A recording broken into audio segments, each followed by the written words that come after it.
നമസ്കാരം. Miles to സ്മൈൽസിൻ്റെ പുതിയൊരു വീഡിയോയിലേക്ക് ഏവർക്കും സ്വാഗതം. നാടൻ കോഴി വളർത്തൽ എങ്ങനെ ആദായകരമാക്കാം എന്നതിനെക്കുറിച്ചാണ് ഇന്നത്തെ നമ്മുടെ വീഡിയോ. വർഷങ്ങളായി ഈ രംഗത്ത് പ്രവർത്തിച്ച് വിജയം കൊയ്തവരുടെ കയ്യിൽ നിന്നും കിട്ടിയ അറിവുകളാണ് ഇന്നിവിടെ പങ്കുവയ്ക്കുന്നത്. കോഴിമുട്ട ഉൽപ്പാദനത്തിൽ രാജ്യത്ത് ശ്രദ്ധേയമായൊരു സ്ഥാനം കേരളത്തിനുണ്ടായിരുന്നു. ലക്ഷക്കണക്കിന് മുട്ടകൾ പ്രാദേശികമായി ശേഖരിച്ച് മറ്റ് സംസ്ഥാനങ്ങളിലേക്ക് കയറ്റി അയച്ചിരുന്ന ഒരു മുട്ട മിച്ച സംസ്ഥാനമായിരുന്നു നമ്മുടേത്. ഗ്രാമീണ മേഖലയിലെ പ്രധാന വരുമാന മാർഗങ്ങളിൽ ഒന്നായിരുന്നു വീട്ടുമുറ്റത്തെ മുട്ടക്കോഴി. ഗ്രാമങ്ങൾ അതിവേഗം നഗരങ്ങളാവുകയും കൃഷിഭൂമി കുറയുകയും കാർഷിക ജീവിതം കൈവെടിയുകയും മലയാളിയുടെ തൊഴിൽ ജീവിതത്തിൽ വലിയ മാറ്റങ്ങൾ സംഭവിക്കുകയും ചെയ്തതോടെ അടുക്കളമുറ്റത്തെ കോഴി വളർത്തൽ ചുരുങ്ങി. അടുക്കളമുറ്റത്തും പുരയിടത്തിലും ചിക്കിച്ചികഞ്ഞ് ആഹാരം കണ്ടെത്തി വളർന്നിരുന്ന നാടൻ കോഴികൾ നാട് നീങ്ങിയതോടെ മുട്ടയുൽപാദനം കുറഞ്ഞു. ഒരു വ്യക്തി അയാളുടെ ആരോഗ്യകരമായ ജീവിതത്തിനു വേണ്ടി പ്രതിവർഷം 180 മുട്ടകളെങ്കിലും കഴിച്ചിരിക്കണം. കുട്ടികളാണെങ്കിൽ 90 മുട്ടയെങ്കിലും കഴിക്കണം. ഇതാണ് ICMR നിർദ്ദേശിക്കുന്നത്. ഓരോ ദിവസവും അതിർത്തികൾ കടന്ന് നമ്മുടെ അടുക്കളയിൽ എത്തുന്ന മറുനാടൻ മുട്ടയും ഇറച്ചിയും ഉയർത്തുന്ന ആരോഗ്യ ഭീഷണി വളരെ വലുതാണ്.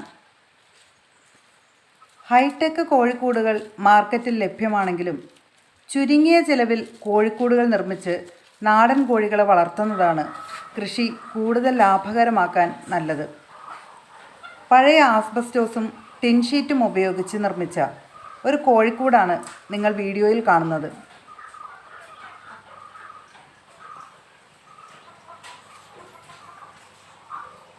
ഇഴജന്തുക്കൾ കയറാത്ത വിധം സൈഡുകൾ സിമൻറ്റ് ചെയ്യണമെന്ന് മാത്രം.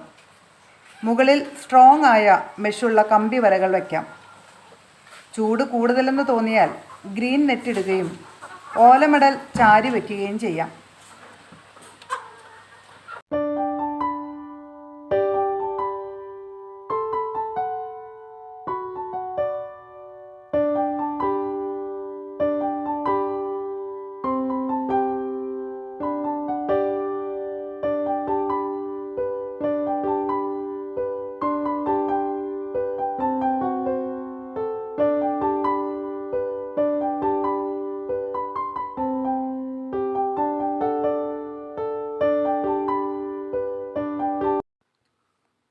നാടൻ കോഴികൾക്കും ഇപ്പോൾ വാക്സിനും മെഡിസിനും ഒക്കെ കൊടുക്കുന്നുണ്ട്.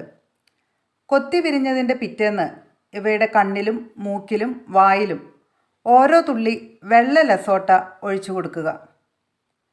തൂങ്ങാതിരിക്കാനായി ഇത് വളരെ നല്ലതാണ്. ആദ്യത്തെ 10 ദിവസം പ്രീ സ്റ്റാർട്ടർ, വീണ്ടും അടുത്ത 14 ദിവസം സ്റ്റാർട്ടർ, പിന്നീട് 20 ദിവസം ഗ്രോവർ, പിന്നെ ഫിനിഷറും നാടൻ തീറ്റയുമാണ് കണക്ക്. എന്നാൽ പറമ്പിൽ കൊത്തിച്ചികഞ്ഞ് കഴിക്കാനുണ്ടെങ്കിൽ അത് മതിയാകും. പനിക്കൂർക്ക, തുളസി, മഞ്ഞൾ ഇവയൊക്കെ ഇട്ട് തിളപ്പിച്ചാറിയ വെള്ളം കുടിക്കാൻ കൊടുക്കുന്നത് വളരെ നല്ലതാണ്.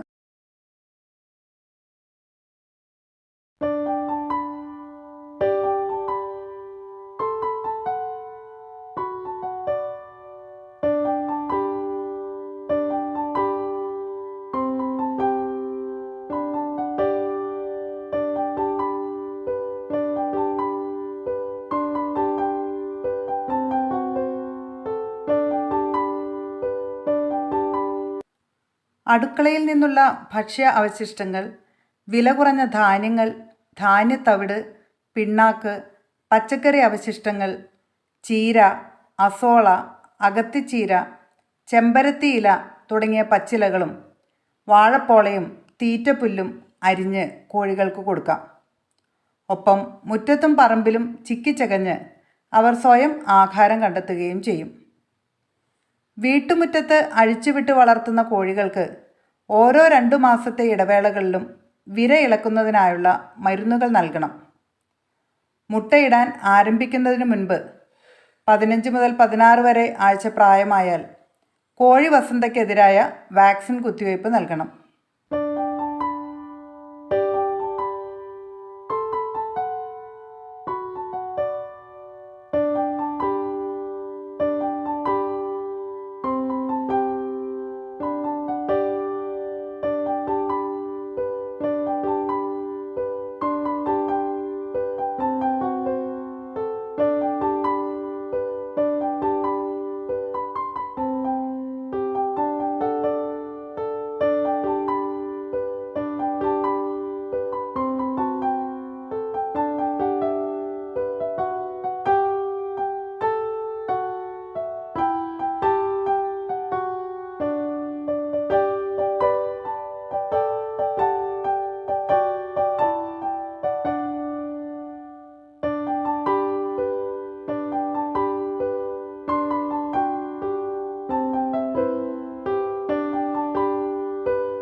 നാടൻ കോഴിമുട്ടകൾക്ക് 8 രൂപയാണ് മാർക്കറ്റ് വില.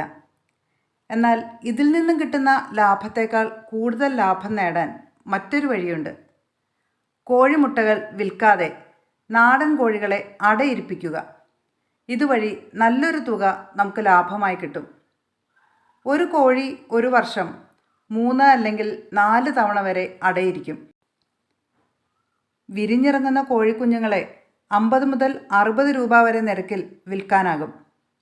വലുതായാൽ കിലോയ്ക്ക് 250 രൂപയാണ്.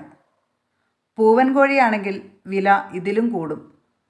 അതുകൊണ്ട് പിടക്കോഴികൾക്കൊപ്പം പൂവൻ കോഴികളെയും വളർത്തുക. നാടൻ പൂവൻ കോഴിക്ക് മാർക്കറ്റിൽ നല്ല ഡിമാൻഡാണ്. പ്രസവശേഷവും മറ്റും കോഴിമരുന്നിട്ട് കഴിക്കാൻ നാടൻ കോഴികളാണ് ഉത്തമം.